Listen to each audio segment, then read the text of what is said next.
चाहता हूं कि गजब की बांसुरी बजती है वृंदावन बसैया की। गजब की बांसुरी बजती है वृंदावन बसैया की। करूं तारीफ मुरली की या मुरलीधर कन्हैया की। गजब की बांसुरी बजती है वृंदावन बसैया की। करूं तारीफ मुरली की या मुरलीधर कन्हैया की।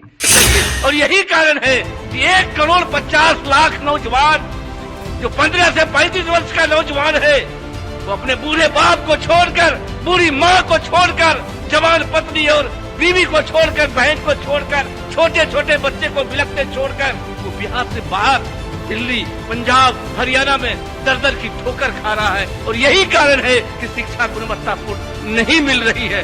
सही कहा कुछ लोगों ने, मैं उनकी बातों को दोहराना नहीं चाहता हूँ। थोड़ा आप गंभीरता से इसको देखिए। जब बच्चे पढ़ेंगे नहीं तो उसकी भूखमरी दूर नहीं होगी, उसकी बेरोजगारी दूर नहीं। शिक्षा विभाग है जिसको मानव संसाधन विभाग भी कहा के नौजवानों को रोजगार मिले, लेकिन मुझको लगता है कि 15-20 वर्षों में इस व्यवस्था में कोई आमूलचूल परिवर्तन नहीं हुआ, बल्कि ऐसी है जिससे कि बेरोजगारी और बढ़ रही है। पूज्य बापू महात्मा गांधी ने कहा था कि करोड़ों लोगों का निरक्षर रहना इस देश के लिए कलंक और अभिशाप है, इससे मुक्ति पानी ही होगी।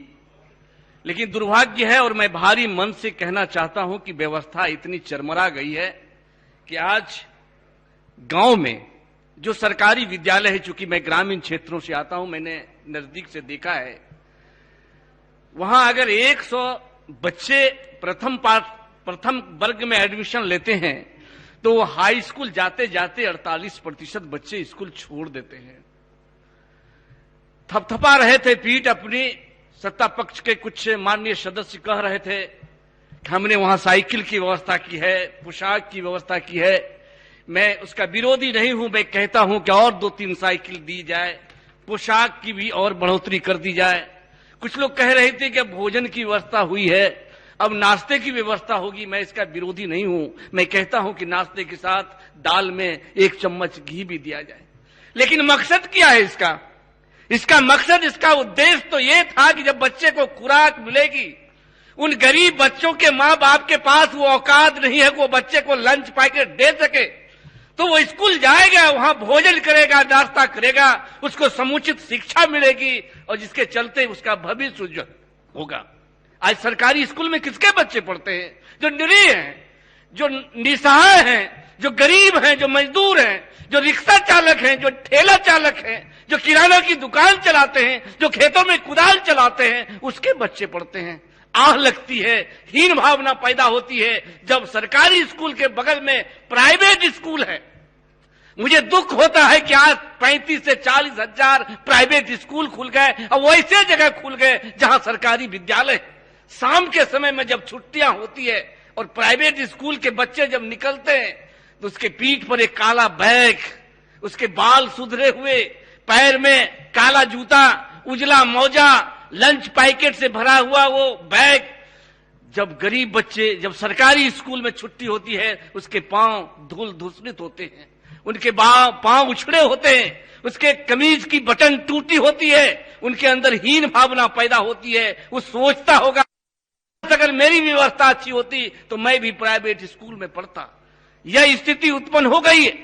डॉक्टर कलाम जो भारत के पूर्व राष्ट्र शिक्षा मंत्री थे, उन्होंने कहा था कि अगर गरीबी से निजात पाना चाहते हो, अगर मजबूरी और बेरोजगारी से मुक्ति पाना चाहते हो, तो उसका एक ही हथियार है और उस हथियार का नाम है शिक्षा।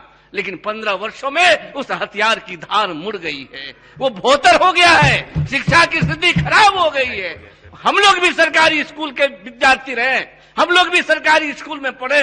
जिस दिन डिप्टी इंस्पेक्टर के आने की सूचना मिलती थी, सर लोग तो चौकस होते ही थे, बच्चों को भी चौकस करते थे कि बड़ा डिसिप्लिन मेंटेन करना, अनुशासित रहना, शिष्ट रहना, सभ्य रहना, देखना डिप्टी इंस्पेक्टर आते हैं, कुछ उल जलूल नहीं बोल देना।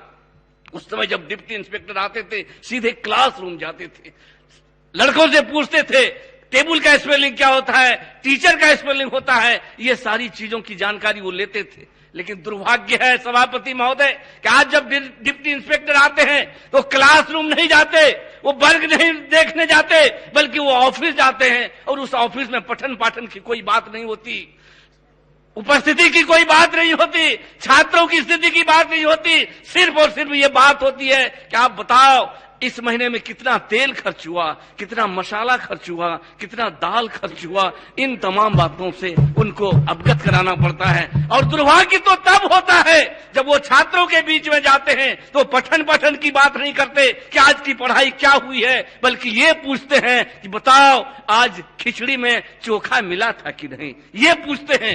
जब शिक्षालय ही भोजन है तो महात्मा गांधी के सपनों का क्या होगा, क्या होगा उसका भविष्य, आप जरा गौर करिए। और यही कारण है कि 1,50,00,000 नौजवान जो 15 से 35 वर्ष का नौजवान है वो अपने बूढ़े बाप को छोड़कर, बूढ़ी मां को छोड़कर, जवान पत्नी और बीवी को छोड़कर, बहन को छोड़कर, छोटे छोटे बच्चे को बिलखते छोड़कर वो बिहार से बाहर दिल्ली, पंजाब, हरियाणा में दर दर की ठोकर खा रहा है। और यही कारण है कि शिक्षा गुणवत्तापूर्ण नहीं मिल रही है। सही कहा कुछ लोगों ने, मैं उनकी बातों को दोहराना नहीं चाहता हूं। हमारे क्षेत्र में एक जेठौर उच्च विद्यालय है जिसके विषय में मैंने पूर्व में भी शिक्षा मंत्री को इन बातों से अवगत कराया था। उन्होंने आश्वासन दिया था कि अगले वित्तीय वर्ष में इसके विकास में योगदान होगा, लेकिन दुख के साथ कहना पड़ता है कि आज तक कोई पहल नहीं हुआ। इसलिए मैं शिक्षा मंत्री से भी आग्रह करना चाहूंगा कि थोड़ा आप गंभीरता से इसको देखिए। जब बच्चे पढ़ेंगे नहीं तो उसकी भूखमरी दूर नहीं होगी, उसकी बेरोजगारी दूर नहीं होगी। माननीय सदस्य, इसलिए मैं सिर्फ और सिर्फ यही कहना चाहता हूं कि गजब की बांसुरी बजती है वृंदावन बसैया की, गजब की बांसुरी बजती है वृंदावन बसैया की, करूं तारीफ मुरली की या मुरलीधर कन्हैया की। सरकार अभी व्यवस्था यही है किसकी तारीफ किया जाए। आपने मुझको समय दिया है, बहुत बहुत धन्यवाद।